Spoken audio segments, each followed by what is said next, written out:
Imagine waking up with nothing but the trees closing in around you, the wind whispering through the canopy, and a cold sweat trickling down your spine because you have no shelter, no phone, no safety net.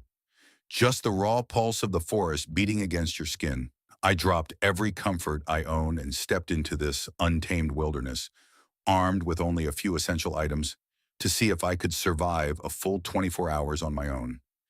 In the next hour, you'll walk with me through the moments that tested my body and mind, from scouting the perfect spot to building a shelter that could keep the rain at bay, from coaxing a fire from a spark to finding clean water hidden among the leaves.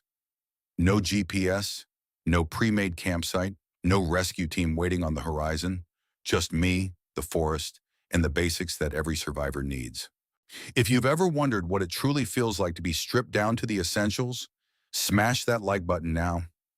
It tells the algorithm we're on the right track and helps more people see this adventure. And I promise you won't want to miss what comes next. I chose this challenge because I wanted to push the limits of my own skills and answer the countless requests from you, my community, who keep asking how to survive when everything familiar disappears. The kit I carried was deliberately small: a sturdy canvas bag, a compact knife, a flint striker, a lightweight metal pot, a fireproof blanket, a small first aid pouch, and a water filter straw. Nothing else was allowed. No rope, no tarp, no pre-made shelter components, no batteries. The idea was to rely on what the forest gives and on the ingenuity of a single person. From the moment I entered the woods, I laid out a simple plan in my mind. First, I would assess the terrain and pick a safe campsite. Then I would construct a shelter that could shield me from wind and rain. After that, I would focus on fire, getting a flame that could last through the night. Next, I would secure a reliable water source. And finally, I would forage enough edible plants and berries to keep my energy up. All of this had to happen before the sun slipped below the tree line, because the darkness in these woods feels like a living thing that can swallow you whole. The first decision, the one that sets the tone for everything that follows, is where to set up camp. I walked slowly, eyes scanning the forest floor, listening to the subtle sounds that tell a story about the land. A gentle brook murmuring in the distance hinted at a water source, but I needed to be cautious. Standing too close to water can invite insects and dampness that erode comfort. I remembered the three rule for a safe spot: dry ground, natural windbreak, invisibility. I found a small clearing on a gentle rise where the soil was firm and free of moss. A fallen log offered a natural barrier against the prevailing wind, and the open sky above meant I could see if any storm clouds were gathering. I paused there, taking a deep breath, and gave myself 5 minutes to visualize success. I imagined the shelter standing tall, the fire crackling, and the calm certainty that I could survive the night. That mental pause is a technique I call the 5-minute rule, and it has saved me countless times when panic threatens to take over. While I stood there, I also checked for hazards: poisonous plants with their shiny leaves, nests hidden in the underbrush, and signs of wildlife activity that might indicate a predator's presence. I noted everything in a pocket notebook, drawing a quick map with the brook to the east, the rising sun to the west, and the direction I would face for the fire. With the site secured, I turned my attention to building a shelter. Protection from the elements is the #1 priority in any survival scenario, because hypothermia can set in faster than you think, especially when the night temperature drops and the forest floor radiates cold. I began by gathering materials that the forest freely provides: long, sturdy branches that had already fallen, a handful of large leaves, and a thick carpet of pine needles that could serve as insulation. And I made sure never to cut live trees, respecting the environment and keeping the structure stable. Using the A-frame method, I placed two strong branches against each other, forming a simple lean-to shape. I secured the ridgepole by wedging it between the base of the two support sticks, creating a sturdy backbone for the shelter. Then I layered smaller branches across the top, forming a thatch that would shed rainwater. The next step was to add an insulation layer on the floor. I spread a thick blanket of pine needles, which not only cushions the ground, but also traps a layer of warm air underneath. For waterproofing, I mixed a natural mud-clay blend and smeared it over the thatch, sealing the gaps where water could seep through. The fireproof blanket I carried served as an extra barrier. It draped over the interior to reflect heat back toward me. I tested the shelter by pouring water from my metal pot, simulating a sudden downpour.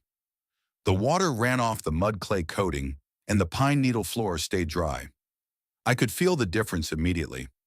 A dry spot beneath me meant my body wouldn't lose heat as quickly, and the shelter's shape kept the wind from blowing directly into the opening. To make the night more comfortable, I fashioned a makeshift sleeping liner from the fireproof blanket, folding it tightly and tucking it under my body like a cocoon.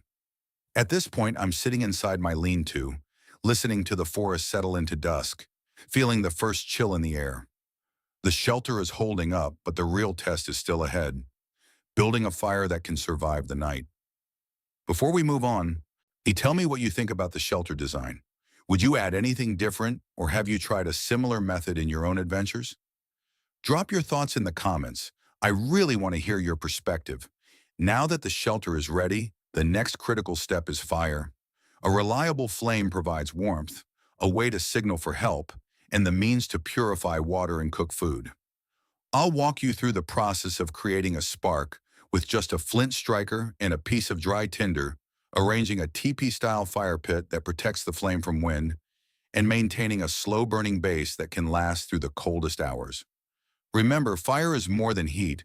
It's a psychological anchor that tells your brain you're still in control, even when the darkness presses in.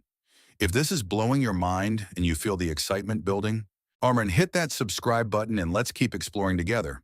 Your support fuels these journeys and helps bring more wilderness challenges to life.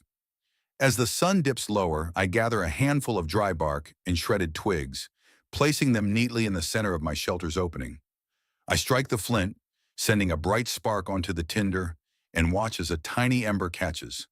With a gentle breath, the ember flares into a steady flame, and the fire begins to grow, casting a golden glow that dances on the shelter walls. The crackle of the wood, the smell of burning resin, and the comforting heat rising around me confirm that I have succeeded in one of the most essential tasks of survival. We've covered the crucial first steps: choosing a safe site, building a protective shelter, and lighting a fire that will keep us alive through the night. In the next segment, I'll show you how to find and purify water using natural filters and how to identify safe, edible plants that can sustain you when calories are scarce. Stay tuned, because the forest still holds many secrets, and the real test of endurance is just beginning. The next step after the fire is to secure a reliable source of water, because without clean hydration, the body begins to shut down long before the night grows cold. I start by scanning the surroundings for any sign of a stream or a natural spring. In this part of the forest, the terrain is gently sloping, and the occasional trickle of water can be heard even when the canopy muffles the sound. Following the faint murmur, I soon locate a narrow creek that winds its way between a thicket of ferns and a stand of birch trees. The water looks clear at a glance, but appearances can be deceiving. Even pristine-looking streams can carry parasites, bacteria, or hidden contaminants. To make sure the water is safe, I first collect it in a lightweight metal pot that I kept in my essentials bag. The metal is important because it can later be used over the fire to bring the water to a rolling boil. Before I even touch the water, I set up a simple natural filter using layers of sand, charcoal, and fine moss. I dig a shallow depression in a flat stone, line it with a piece of burlap that I ripped from an old bandana, then add a layer of coarse sand, followed by a handful of charcoal chips I gathered from a partially burnt log, and finally a thin mat of moss that acts as a fine screen. I pour the creek water slowly over this makeshift filter, watching as the murky droplets disappear into the layers and emerge on the other side clearer and brighter. This step removes larger particles and some of the organic matter, but it does not guarantee that microscopic pathogens are gone. That's where the fire comes back into play. I place the filtered water back into the metal pot, set it over a low flame, and wait for it to reach a vigorous boil. The sound of bubbling water is oddly soothing in the silence of the forest, and the steam creates a faint veil that rises above the shelter, signaling that I am taking care of the most vital need. I let the water boil for at least a minute and a half, a duration I learned from basic survival guidelines, to ensure that any harmful microbes are neutralized. While the water is heating, and I use the time to clean my hands and wipe the pot with a piece of rag, preventing any cross-contamination. Once the water has boiled, I carefully pour it into a clean container I fashioned from a salvaged plastic bottle. I let it cool a bit, then take a cautious sip. The water is crisp and refreshing, and the knowledge that it is safe gives me a surge of confidence. Knowing how to locate, filter, and sterilize water is a cornerstone of any wilderness adventure, and it's a skill that can be practiced in a backyard pond before trying it in the deep woods. With hydration taken care of, the next priority is nutrition. The forest is generous if you know where to look, but it also hides danger in the form of poisonous berries and toxic fungi. And I start by identifying a few key edible plants that are common in this region and relatively easy to recognize. First, I find a patch of wild strawberries, their tiny red fruits peeking out from the low-lying leaves. These are safe to eat and provide a quick source of natural sugars. I also spot a cluster of dandelion greens, their bright yellow flowers and deeply toothed leaves easily distinguishable from any lookalikes. Young dandelion leaves are bitter but packed with vitamins, and they can be eaten raw or lightly cooked over the fire. Next, I search for more substantial sources of calories.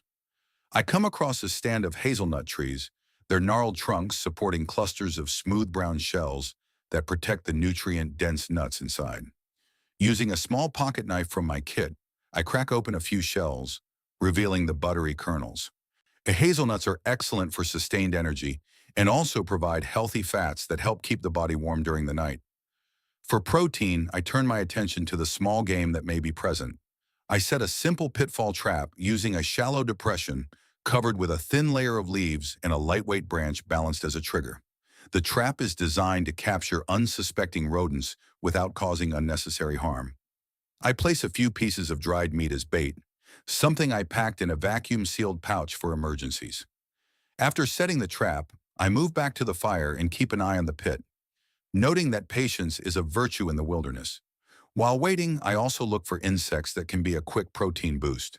I find a swarm of crickets hidden among the grass, and I gently coax a few onto a piece of bark, where I quickly roast them over the flame. The sizzling sound and the smoky aroma make the experience surprisingly enjoyable, and the roasted crickets crackle like tiny popcorn kernels. In many survival manuals, insects are highlighted as an abundant and sustainable protein source, and tasting them firsthand reinforces the importance of keeping an open mind. As the day begins to wane, the forest shadows lengthen, and the temperature starts to drop. The fire, which has been burning steadily, now serves as the centerpiece of my camp, providing both heat and a sense of security. I arrange a few stones around the flames to create a low wall that helps contain the heat and prevents the fire from spreading to the surrounding brush. I also add a layer of pine needles on top of the fire pit to act as a natural windbreak, while ensuring the flames stay alive even as a gentle breeze picks up. With the fire crackling, I take a moment to reflect on the mental side of survival. Being alone in the wild can trigger a cascade of thoughts: fear of the unknown, doubts about one's abilities, and the ever-present awareness of vulnerability. To manage this, I practice a simple breathing technique I learned from meditation. Inhaling slowly through the nose for a count of 4, holding the breath for a count of 4, then exhaling gently through the mouth for a count of 6. Repeating this rhythm a few times helps calm the nervous system and brings clarity to the mind. I also talk aloud to myself, narrating my actions and reminding myself of each small victory. The shelter is sturdy, the fire is alive, the water is clean.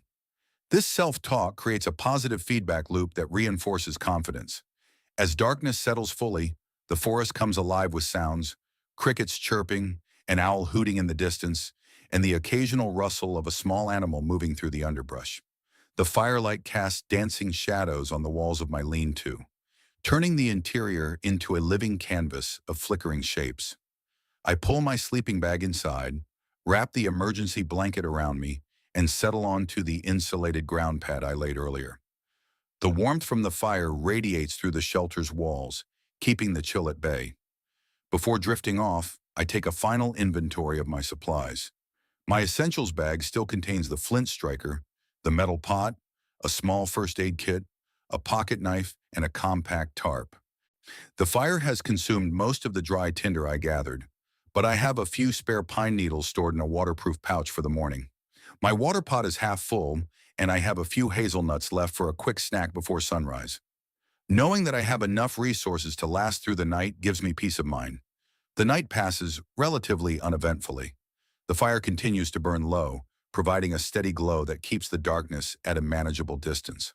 I occasionally hear the distant howl of a wolf pack, a reminder that I share this habitat with other creatures. Yet the presence of the fire in the shelter makes me feel anchored, as if I have claimed a small piece of the forest for myself, if only for a single night. When the first light of dawn begins to filter through the canopy, the forest awakens in a chorus of birdsong. The sky turns a soft pastel hue, and the air feels fresh after a night of cooling temperatures. I rise slowly, stretching my muscles that have been working subtly throughout the night to maintain balance and posture. The fire has burned down to a bed of glowing embers, and I gently stir the ashes to ensure they are completely extinguished, preventing any stray spark from reigniting later in the day. With the morning light, I take the opportunity to explore the surrounding area more thoroughly. I follow the creek upstream, discovering a small waterfall that creates a natural pool at its base. The water here is crystal clear, and the pool is fed by a series of moss-covered rocks that act as a natural filtration system. I decide to collect a larger batch of water here, using the metal pot to fill it directly from the pool, much with knowing that the water is already quite clean thanks to the natural filtration of the waterfall. While I'm at the pool, I notice a patch of wild mint growing along the bank. The fragrant leaves release a cool, invigorating scent when brushed, and they can be chewed for a refreshing boost of flavor, as well as mild digestive benefits. I also spot a few more hazelnut trees further up the slope, their branches heavy with ripe nuts. I gather as many as I can carry, taking care to leave some behind for the forest's ecosystem. At this point, I decide to test a primitive method for preserving food that I learned from indigenous techniques. I take a handful of hazelnuts, some dandelion greens, and a few berries, and I place them on a flat stone near the fire. I then cover the stone with a thin sheet of bark, creating a simple solar oven effect that captures the heat from the fire while shielding the food from direct flames. After a short period, the nuts become slightly toasted, the greens wilt just enough to release their flavors, and the berries soften, making them easier to eat. This low-tech cooking method demonstrates how even limited resources can be leveraged to improve the nutritional value of what you find in the wild. Having secured food and water, I turn my attention back to the shelter one last time before packing up. I dismantle the lean-to carefully, salvaging as many usable branches as possible for future use. I fold the tarp back into its compact form, and I roll up the rope that formed my perimeter, storing it neatly in the bag. The process of breaking down the shelter teaches an important lesson. In survival, leaving no trace is as vital as building a safe space. By taking everything I brought in and leaving the natural environment as undisturbed as possible, I honor the forest and ensure that future adventurers can enjoy the same pristine setting. With everything packed, I make a final sweep of the campsite. I check for any stray pieces of trash, any broken branches, and any signs that my fire might have left a lingering heat source. Satisfied that the area is clean, I take one last look at the creek, the waterfall, and the towering trees that have been my companions for the past 24 hours. The experience has been both humbling and empowering. It reminded me that the human body, when paired with knowledge and proper tools, can adapt to environments that at first glance seem hostile. As I walk back toward the trailhead, I reflect on the mental resilience required to stay focused and calm throughout the challenge. The forest tested my patience, my problem-solving abilities, and my willingness to accept uncertainty. Each step forward felt like a small victory, and each obstacle became a lesson in resourcefulness. The knowledge I gained, how to assess a site, how to construct a shelter, how to start a fire with minimal gear, how to filter and boil water, how to identify safe edibles, and how to maintain a positive mindset, are skills that extend far beyond this single adventure. They are tools that anyone can practice. Whether you're planning a multi-day trek, a weekend camping trip, or simply want to be prepared for unexpected situations. If you've enjoyed following this journey, I'd love to hear your thoughts on the techniques we used. Penny, have you tried building a lean-to shelter before? Or do you have a favorite method for starting a fire without matches? Let me know in the comments. Your experiences help create a community of knowledge that benefits everyone. And if you've taken any of these lessons into your own outdoor pursuits, share a story or a tip. There's always something new to learn from each other. Before I sign off, I want to remind you that the wilderness is a place of both beauty and responsibility. Respect the land, leave no trace, and always prioritize safety. With the right preparation and mindset, you can turn a daunting challenge into an unforgettable adventure that strengthens both body and spirit. Thank you for joining me on this 24-hour immersion into the wild. If this experience sparked curiosity or inspired you to step outside your comfort zone, consider staying connected so we can explore more challenges together. Your support, whether through a like, a comment, or simply sharing the video with fellow outdoor enthusiasts, fuels these projects and helps bring more real-world survival content to the channel. Until the next expedition, stay curious, stay prepared, and keep embracing the wild within. The night fell like a thick blanket, and with the fire reduced to a gentle ember, I settled into the lean-to that I had crafted with my own two hands. The sounds of the forest grew louder as the darkness deepened. The rustle of leaves, the distant call of an owl, the soft scurrying of unseen creatures beneath the forest floor. In those quiet moments, the mind begins to wander, sure when the wilderness becomes a mirror that reflects the inner workings of our thoughts. I found myself turning over the events of the day, questioning each decision, and feeling a surprising sense of calm settle over me. One of the most striking revelations came when I realized that the fear I had felt at the start of the challenge was not a sign of weakness, but a natural alarm system designed to keep me alert. When I learned to acknowledge that fear without letting it hijack my actions, I could focus on the tasks that mattered. The fire, for instance, was no longer a frantic struggle to stay alive. It became a ritual, a steady reminder that I could create warmth and light even when the world seemed indifferent.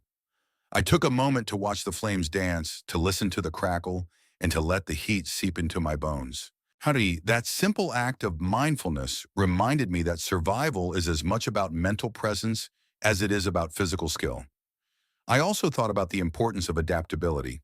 The shelter I built was solid enough to protect me from rain, but the wind shifted unexpectedly, testing the stability of the lean-to.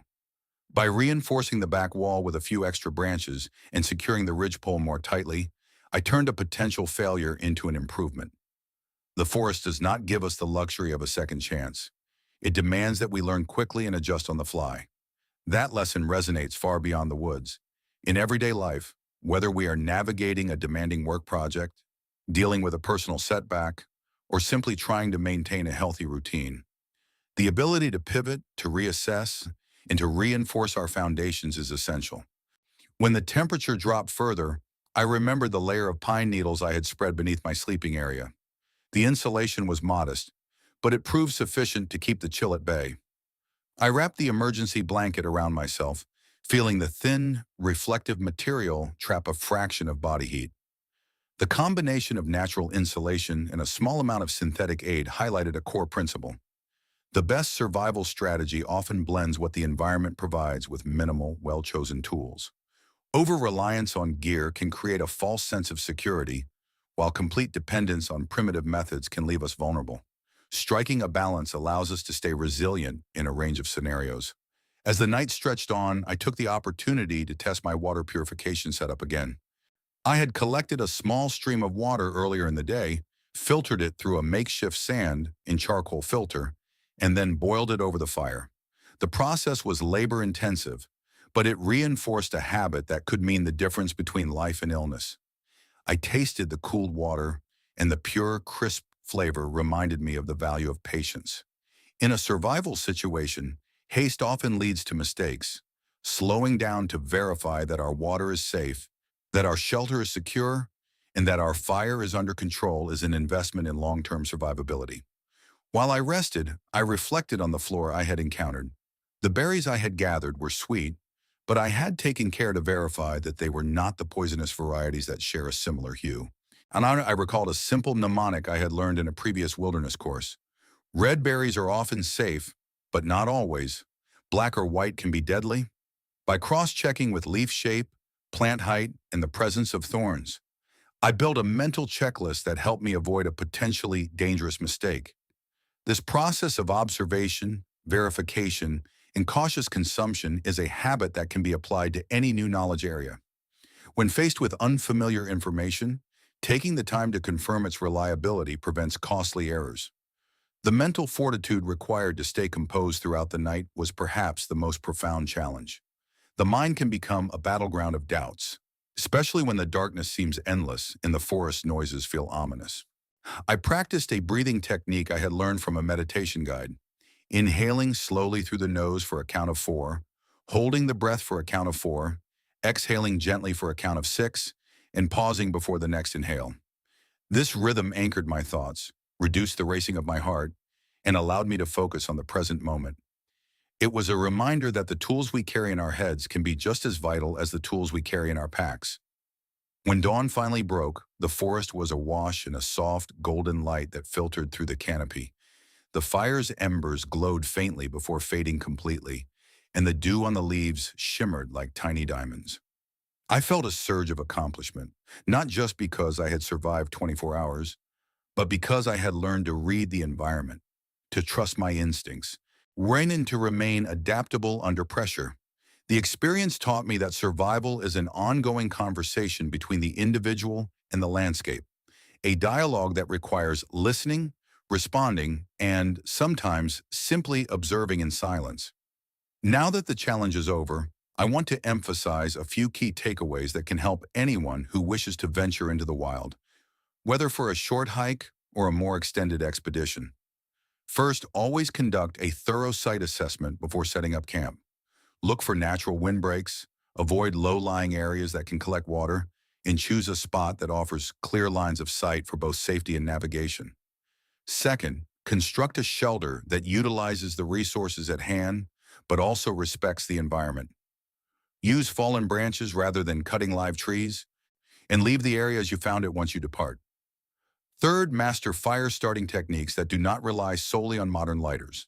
Flint and steel, bow drills, and even the friction method can be life-saving skills when the weather turns cold. Fourth, treat every source of water with a 3-step process. Filter, boil, and, if possible, add a chemical purification tablet for an extra layer of safety. Fifth, develop a simple, reliable system for identifying edible plants and always cross-reference multiple characteristics before consumption. Finally, cultivate mental resilience through breathing exercises, visualization, and mindful awareness of your surroundings. These principles are not just a checklist for a single day in the forest. They are habits that can be woven into everyday life. By practicing them regularly, perhaps during weekend camping trips, during a local park hike, or even in an urban setting where you simulate a survival scenario, you build a foundation of confidence that will serve you in any unexpected situation. The forest has a way of magnifying both strengths and weaknesses, and by confronting them head-on, you emerge more capable and more self-aware. I'm curious about your own experiences with wilderness challenges. Have you ever faced a night in the woods with only minimal gear? What strategies did you use to keep warm, stay fed, and maintain a positive mindset? If you have a story of a close call or a breakthrough moment, please share it in the comments. Your insights enrich the community and help others learn from real-world examples. Wayne, and if you've tried any of the shelter designs or fire starting methods I demonstrated, let me know how they worked for you, or if you have a variation that performed better under certain conditions. The exchange of ideas is what builds a strong, knowledgeable network of outdoor enthusiasts. Looking ahead, I have several ideas for future projects that could expand on the skills we explored today. One possibility is a multi-day trek through a more rugged landscape, where we would need to manage not only shelter and fire, but also longer-term food storage and navigation without a compass. Another concept is to test the limits of minimalism by reducing the essentials pack even further, perhaps down to a single knife, a fire starter, and a small tarp, to see how far we can stretch our ingenuity. A third direction could involve a nighttime challenge, where we would set up a camp after dark and rely solely on natural light sources such as moonlight or bioluminescent insects to navigate and perform tasks. Each of these scenarios would push the boundaries of what we consider necessary and would provide deeper insights into adaptability, problem solving, and mental endurance.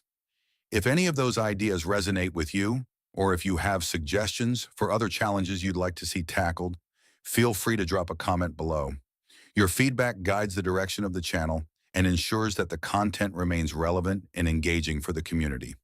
I'm always eager to hear what you're most interested in learning or testing next. Before I wrap up, I want to reiterate the importance of respecting the ecosystems we venture into. The principle of leave no trace is not just a slogan, it is a responsibility we owe to the land and to future explorers. Pack out everything you bring in, avoid disturbing wildlife, and stay on established trails whenever possible.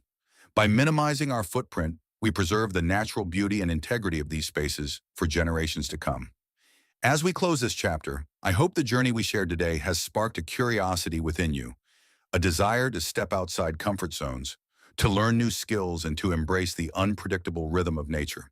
The forest taught me that every challenge is an opportunity to grow, and that the tools we need are often already within us, waiting to be honed through practice and perseverance. If you found value in this experience, just consider supporting the channel in the ways that feel most natural to you. A simple like lets the algorithm know this type of content matters.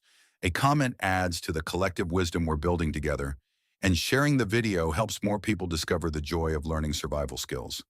Your involvement fuels future adventures and keeps the conversation alive. Thank you for walking this path with me, for listening to the rustle of leaves, and for sharing the quiet moments of reflection under the canopy. Until the next expedition, stay curious, stay prepared, and keep the spirit of adventure alive in every step you take. The wilderness is waiting, and there are countless lessons still to uncover. Let's continue to explore, learn, and grow together. If any of those ideas resonate with you, or if you have suggestions for other challenges you'd like to see tackled, feel free to drop a comment below. Your feedback guides the direction of the channel and ensures that the content remains relevant and engaging for the community. I'm always eager to hear what you're most interested in learning or testing next. Before I wrap up, I want to reiterate the importance of respecting the ecosystems we venture into. The principle of leave no trace is not just a slogan. It is a responsibility we owe to the land and to future explorers.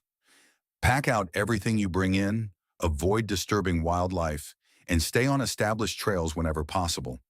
By minimizing our footprint, we preserve the natural beauty and integrity of these spaces for generations to come. As we close this chapter, I hope the journey we shared today has sparked a curiosity within you, a desire to step outside comfort zones, to learn new skills, and to embrace the unpredictable rhythm of nature. The forest taught me that every challenge is an opportunity to grow, and that the tools we need are often already within us, waiting to be honed through practice and perseverance. If you found value in this experience, consider supporting the channel in the ways that feel most natural to you. A simple like lets the algorithm know this type of content matters. A comment adds to the collective wisdom we're building together. And sharing the video helps more people discover the joy of learning survival skills. Your involvement fuels future adventures and keeps the conversation alive. I also want to hear from you. What part of the day felt the most intense? And which technique would you try first in your own backyard? Drop your thoughts in the comments and let's start a conversation that extends beyond the screen. Thank you for walking this path with me, for listening to the rustle of leaves, and for sharing the quiet moments of reflection under the canopy.